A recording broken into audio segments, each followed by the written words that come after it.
Rematch ng Choco Mucho Flying Titans at Vietnam National Team B sa semifinals ng VTB Cup 2023 na uwi sa kontrobersya. Des Cheng at Caitlin Viray pasok sa Miss VTB Cup 2023. Cheng at Viray mga clutch queen sa set 4 ibinangko sa set 5. Mga anti sa volleyball audience kanino nga ba kampi? At Gemma Galanza sasapian si Cici Rondina sa huling laban ng Choco Mucho para makuha ng Titans ang kauna-unahang medalya nito sa labas ng bansa.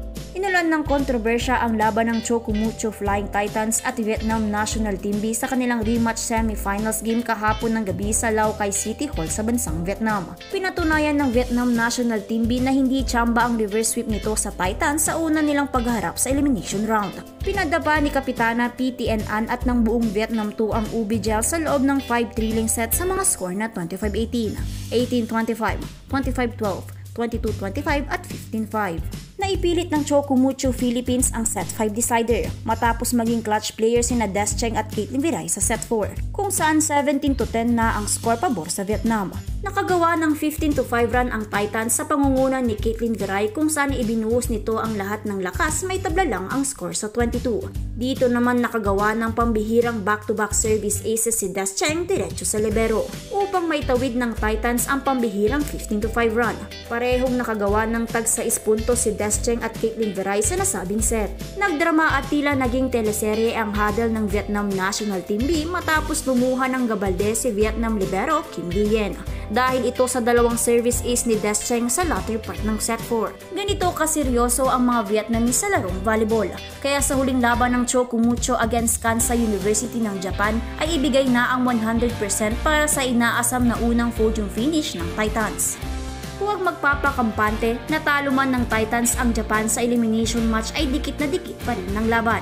Nagawa pa ng Kansai University na makasilat ng isang set sa Choco Mucho.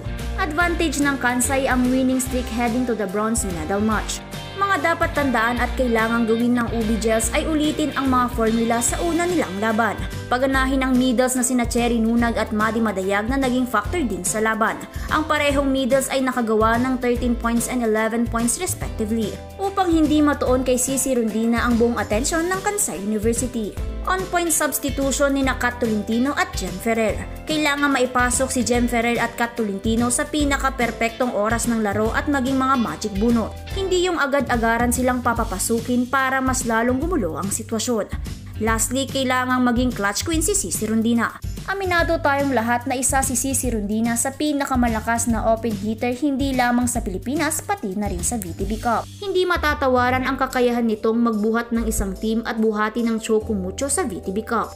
Kaya nitong magtala ng 60% attack efficiency. Ngunit sa pangmatagalan hindi pa natin nakikita si Cici Rondina sa kanyang clutch queen mode. Matatandaan na sa huling set ng semifinals match against Vietnam 2 ay scoreless si Cici Rondina. Yan ang kulang kay Cici Rondina, ang pagiging clutch queen tulad ni Gemma Darna Galanza.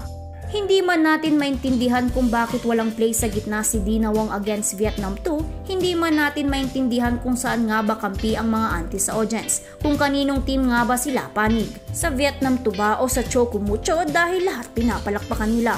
Hindi man natin lubusang maintindihan ng libero ng Vietnam kung bakit mala Judy Ann Santos ito sa pag-iyak. At hindi man maintindihan ng lahat kung bakit ibinangko ni Coach Dante Alinsunurin sina Des Cheng at Caitlin Viray na bumuhat sa set 4 at ibinangko lamang sa pinaka-importanting set 5. Hindi man natin maintindihan ng mga bagay na yan, ipagdasal na lang natin na magkaroon pa rin ng sweet ending ang Choco Mucho sa VTB Cup 2023. Makamit na sana ang inaasam na podium finish ng Choco Mucho Flying Titans. Magaganap ang makasaysayang bronze medal match August 26, 2023 alas 6 ng gabi.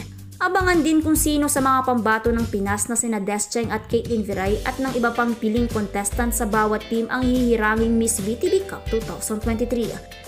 Salamat sa pagtutok mga ka-Spike. Sana nag-enjoy ka at sana di ko nasayang oras mo. Kaya don't forget to like and subscribe. Salamat sa suporta.